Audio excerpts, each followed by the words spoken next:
Okay, what's Okay, magic? say it again. Okay, go. Magic by definition. Magic is an event for which there is no reason, for which there is no possible rational reason. If, again, and it's becoming boring if I've said this before, but if, for example, a magician has a hat and he shows the audience that in this hat there's nothing, so he's establishing that there was nothing once. Then he takes the hat and he shows a bunny come out. He's establishing that nothing came to somethingness. This is eerily reminiscent of exactly the situation that the universe faced. Now, in the response to this magic act, so-called magic act, you get two groups of people. One, you simply usually get the naive group of people, uneducated, sometimes very young, that think that, yeah, this really did happen. Nothingness became somethingness. These are the people that don't search for any logical reason or magic trick, or any magic trick behind this, because they don't really care and don't really believe that there should be a reason. They're not being rational. Now there's the people with more experience that realize, due to the laws of nature, there must be a reason for everything. And this is an intrinsic truth. There's a reason for anything. And they establish that there's a reason for which nothingness became somethingness. Now, if we take this back, this same example, this magic act, to the existence of the universe, back to the Big Bang, it becomes the same situation. Nothing became somethingness. A rabbit was pulled out. When this rabbit was pulled out, you get two groups of people. One group of people said there's a reason to this. And this group of people literally did define God as the reason for the universe existing. A lot of people tend to think something else of God. God is one finite being. God is a human being. God is Jesus Christ. God is whatever. No, God is by definition that. The creator of the universe. The reason for which the universe exists. That's the definition. That's the definition of God. Now, when an atheist comes up and says, no, I'm refuting God, they don't realize that they're subscribing to the exact same attitude as those naive people that say that there's no reason behind it. Because we have made that God is the reason behind the universe existing. God is that external force that was required of the universe to exist. That's the thermodynamic principle, the first one. That energy cannot be created or destroyed without an external force. And since we're establishing that there must be that external force, that reason, if you're to deny that, not only are you denying on a scientific principle, but on a rational principle. In fact, you're just saying there's no reasoning whatsoever.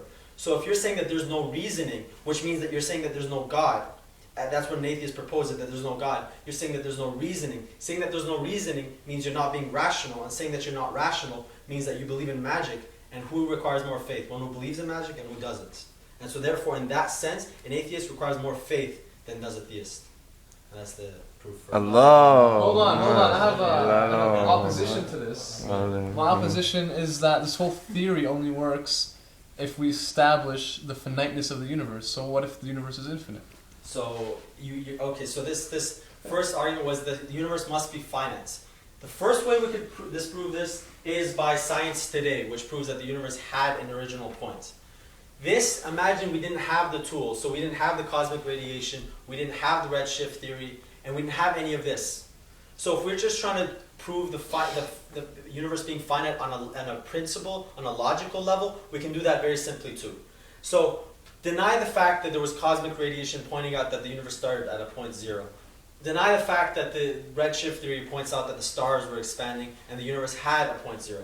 Movement itself, the fact that the universe is right now, that it exists right now, implies that it must have had a source. For if it didn't, if the universe was infinite, it would require time before a time before a time before a time, and therefore we wouldn't exist. So therefore, because what you're trying to say is there would be an infinite past. Yes. And if there was an infinite past, we could never come to this point in time. Exactly. So therefore, this universe must be finite. But yeah, that is if you don't take science at all. And if you take science today, every scientist, every person learning in science knows that the universe had an original point. And through this, you can extrapolate if the universe had an original point, and we're at the latest point today, it's just a line segment, it's just a finite point. And if it's a finite point, then if the universe is finite, it requires an infinite being, which is the whole proof of 1 times 0 times infinity. اون چیزم دوباره بگو This whole proof? No, talk about how God must exist. And when I ask, okay, if I ask you that, okay, God shouldn't exist because He's infinite, that thing. Okay, so he's basically saying that point that I just made about there needing to be an infinite. Sorry, go ahead. Yeah, no, I was just gonna say the fact that we cannot be infinite, or the fact that we are here means that this universe is finite, because if we were infinite, then we would never come to this point in time. There would be an infinite past, right? So therefore we could not exist, right? But that does not prove God's non-existence if He is infinite. It's because He is one. He does not move from one point to another. He does not have his infinite past is his infinite presence, and his infinite presence is his infinite past. He is one. So he's not moving from one point to another, therefore his infiniteness is very possible and actually necessary.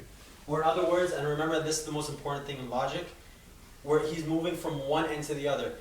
Since we've established that God must exist, this requires that God has. And remember, it's not the because, it means that God requires to have a oneness to him. For if God wasn't one, if God had infinite points of himself, if God was infinite in his infiniteness, if there was infinite God, then there'd be a question of whether God exists or not. But remember, within God itself, we can establish that God himself is finite in number. He's one in number. And that question is a very tricky question to pinpoint at first, because you're just working on words when you say if God is infinite, then does God exist in the same token? No, because by definition, by necessity, God is infinite. And so if God, we establish, is one God, he's finite in infiniteness, and this only one infinity can ever exist.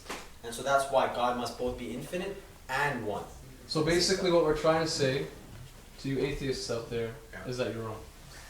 Essentially. What about mathematically you did for us?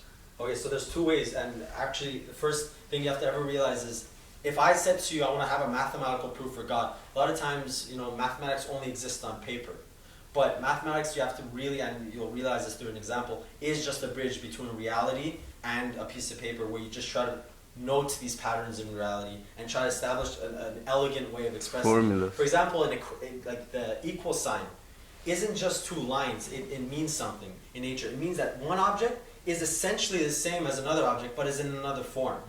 So for example, you start off saying by 0 equals 0, you add 2 to one side, and you add 2 to the other side, and you say 2 equals 2. Then you can start manipulating the two so that at hindsight, they don't look like they appear to each other, but they really represent the same thing.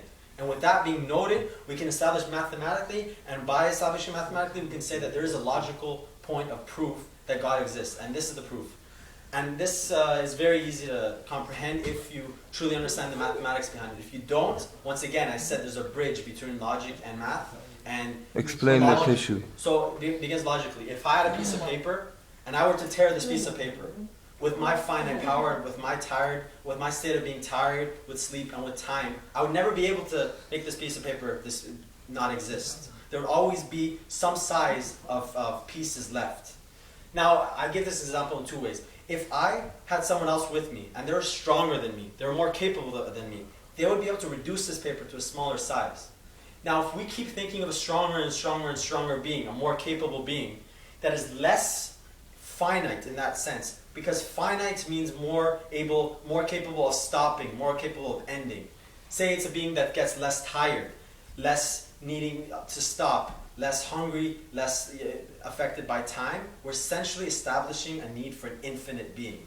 Now, if you find that infinite being and think about it, that infinite being is the only thing that would be required to make the paper go from a finite state to nothing state. In other words, how many times do I need to tear a paper to get from something to nothing? Only infinite time. If I ripped it up 1,000 times, it would still exist. 1,000,000 times it would exist, but smaller and smaller and smaller. Essentially, infinite times I would have to rip it up to get 0. In order to do it infinite times, I would need to resist the face of time, resist the face of tiredness, and all these limited qualities. And indeed, I need an infinite force. And so if I need an infinite force to do that end of it, to make it, reduce it to nothingness, from getting from nothingness to a piece of paper, I need just the same infinite force. And that's the proof that there must be a God, logically, to get from nothingness to somethingness.